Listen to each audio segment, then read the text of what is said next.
Hi guys, good morning. So I'm super early right now because I'm on the way to the visa office. So I'm super early everyone because I need to squeeze my time. Actually my appointment is 1 o'clock, so let's try if I can squeeze my time. So hello Singapore, as you can see the iconic what do you call Marina Bay. Look at the sunrise guys, so beautiful. So ayan, we're on the way.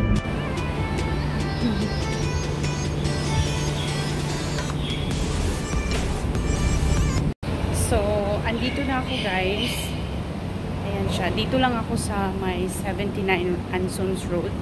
But before that, bibili muna ako ng pagkain sa 7-Eleven kasi baka mamaya pa ako matatapos. Ayan, dyan ako papasok. Nasa akyat tayo ng 16th floor ata. So, bibili muna tayo sa 7-Eleven para may ngangat-ngatin tayo. Yeah, we're here na.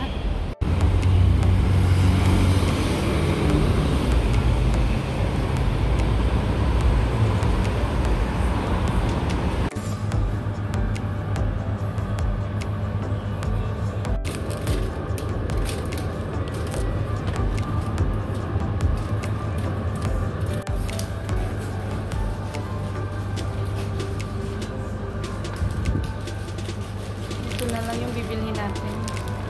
Ayan siya. Pantawid dito. So guys, bumili na lang din ako ng pau. Ayan siya. Pau is life. Ayan, bumili na lang akong pau para may makain tayo doon. So aakyat na tayo kasi pipila pa tayo doon guys. Let's go.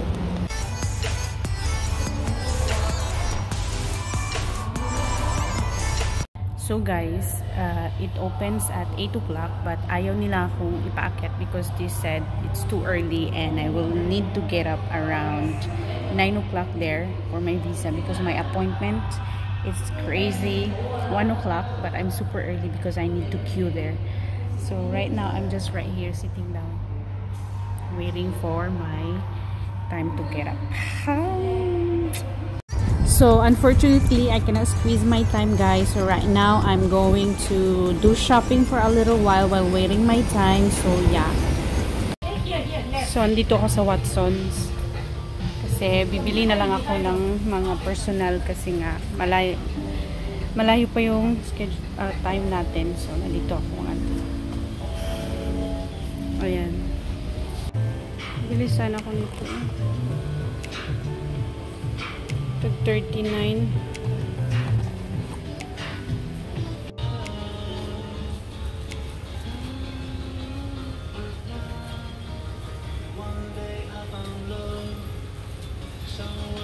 So, ayan guys, tapos na ako nakapag-Watsons. Ito na yun na nga, pamili ko.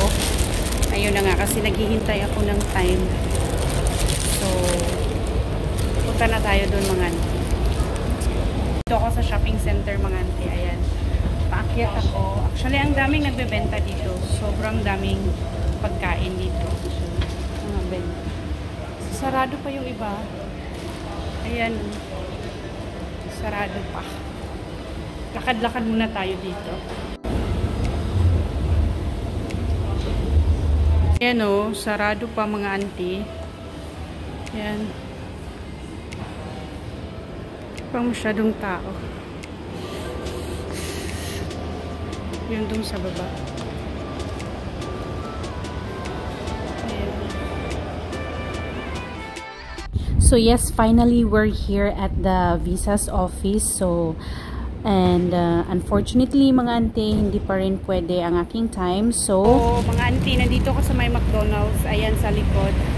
So I think McDonald's na lang muna ako kasi yung appointment ko is 1 o'clock and ayaw nila akong papasukin kasi nga 1 o'clock yung appointment ko. So, I know where to go. So, dito na lang muna ako sa McDonald's. So, ayan, ang McDonald's na lang ako.